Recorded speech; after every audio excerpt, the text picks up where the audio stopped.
18व्या लोकसभेचे पहिले अधिवेशन सोमवारपासून सुरू झाले आहे. या नव्या लोकसभेमध्ये प्राध्यापक, डॉक्टर, अभिनेते, क्रिकेटपटू या आणि अशा अनेक क्षेत्रांमध्ये कार्यरत असणारे सदस्य असणार आहेत. विशेष म्हणजे पहिल्यांदाच लोकसभेची पायरी चढणारेही विविध क्षेत्रांमध्ये कार्यरत आहेत. 17व्या आणि 18व्या अशा दोन्ही लोकसभेचे विश्लेषण केल्यास शेती, सामाजिक काम आणि उद्योग व्यवसायात कार्यरत असणाऱ्या सदस्यांचीच संख्या इतरांहून अधिक आहे. मात्र 17व्या लोकसभेशी तुलना करता सामाजिक कार्यकर्ता, शेतकरी व उद्योजक असल्याचे घोषित करणाऱ्या सदस्यांची संख्या यंदाच्या लोकसभेमध्ये थोडी घटली आहे. अनेक सदस्यांनी आपण वेगवेगळ्या क्षेत्रात कार्यरत असल्याचेही घोषित केले आहे. अशाच काही नवनियुक्त खासदारांची संसदेत जाण्यापूर्वी काय प्रतिक्रिया व्यक्त केली ते पाहूया. मेरे लिए काफी भावुक क्षण है. मैम, जिस तरह से संविधान को लेकर के विपक्ष प्रोटेस्ट करा, प्रधानमंत्री कह रहे हैं सबको साथ लेकर चलेंगे.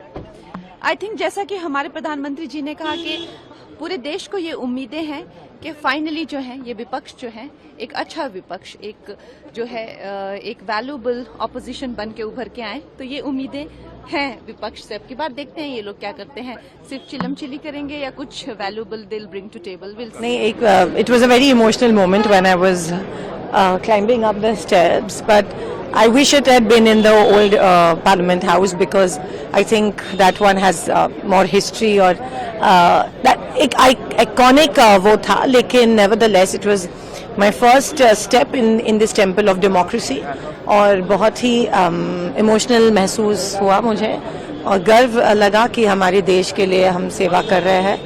और जी बहुत इमोशनल मोमेंट था और looking forward to working and serving the people of this country. आपके लिए एक फर्स्ट टाइम एमपी और आप चूंकि युवा वर्ग का प्रतिनिधित्व कर रही हैं, तो क्या आपके एजेंडे? मैं 3 टर्म एमएलए रह चुकी हूँ महाराष्ट्र में और अभी एमपी का प्रवास मेरा शुरू हुआ है.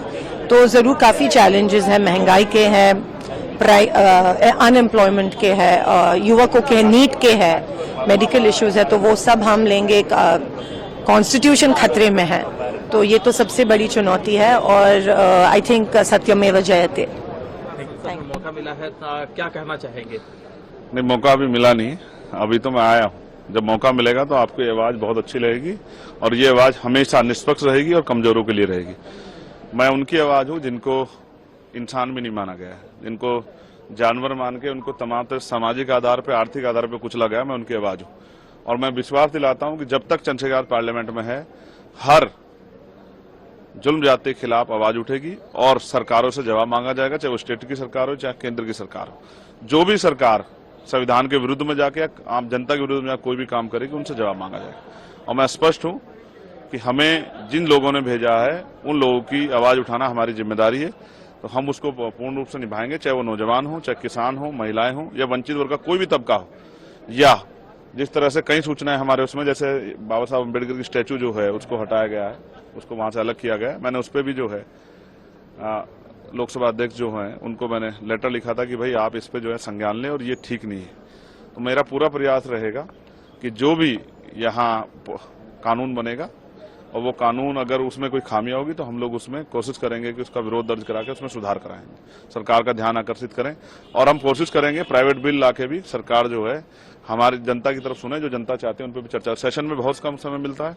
मैं ये भी लोकसभा अध्यक्ष से मांग करूंगा सदन के माध्यम से ही कि वो सेशन का समय बढ़ाएं, जिससे कि क्योंकि बहुत बड़ी लोकसभाएं होती है, बहुत मुद्दे होते हैं, उन पर चर्चा करने का अवसर मिले. ये सत्ता के साथ विपक्ष का भी घर है, विपक्ष की भी जिम्मेदारी है. तो सत्ता पक्ष जो है सिर्फ अपने लोकसभा सांसदों के बारे में न सोचे, उनके क्षेत्रों के, तो विपक्ष को जो जहां जीत का है उसके उनके बारे में सोचना है. मेरे जैसे लोग व्यक्ति के क्षेत्र के बारे में सोचना चाहिए.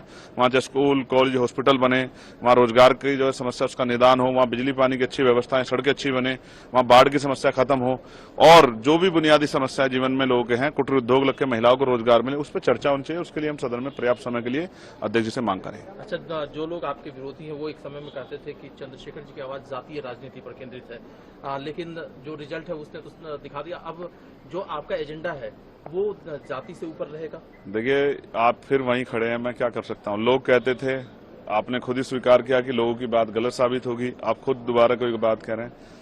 मैं संविधान को मानने वाला व्यक्ति हूँ, मैं जाति के बैरियर में नहीं हूँ. मैं जातिहीन समाज के लिए की स्थापना के लिए ये मेरे लक्ष्य में भी है और ये एक मजबूत उद्देश्य भी है इस देश को तरक्की करने का। तो मैं फिर आपसे कह रहा हूं, मैं हर एक वंचित के साथ हूं, जिसके साथ कोई अन्याय होगा उनकी आवाज उठाएंगे। और बार बार संविधान के सामने अपना माथा टेक कर उन्होंने संविधान की शपथ खाने का काम किया, और ये आज से नहीं कर रहे हैं, वो पिछले 2500 साल से कर रहे हैं। जब से वो गुजरात के मुख्यमंत्री थे, उन्हीं के नेतृत्व में ये सरकार चल रही है। आज तक ऐसा कोई एक उल्लंघन मुझे बता दीजिए ना जो संविधान का हुआ हो, जिसकी वजह से ये लोग इस तरीके का भ्रम फैलाने का कार्य करते हैं। हकीकत है, विपक्ष के पास कोई मुद्दा नहीं है, लोगों को सिर्फ डरा कर ही ये उनका मत हासिल करते हैं, और यही प्रयास इस बार चुनाव में भी इन लोगों ने किया। लेकिन दूसरी तरफ नीट को लेकर जिस तरह से सीधे आज आरजेडी ने प्रेस कॉन्फ्रेंस करके आरोप लगाया कि इसका तो सेंटर बिहार और गुजरात है, यही से सारी गड़बड़ियां होती है। जांच पूरी तरीके से चल रही है, और जो भी दोषी होगा, सरकार कतई नहीं भाग रही।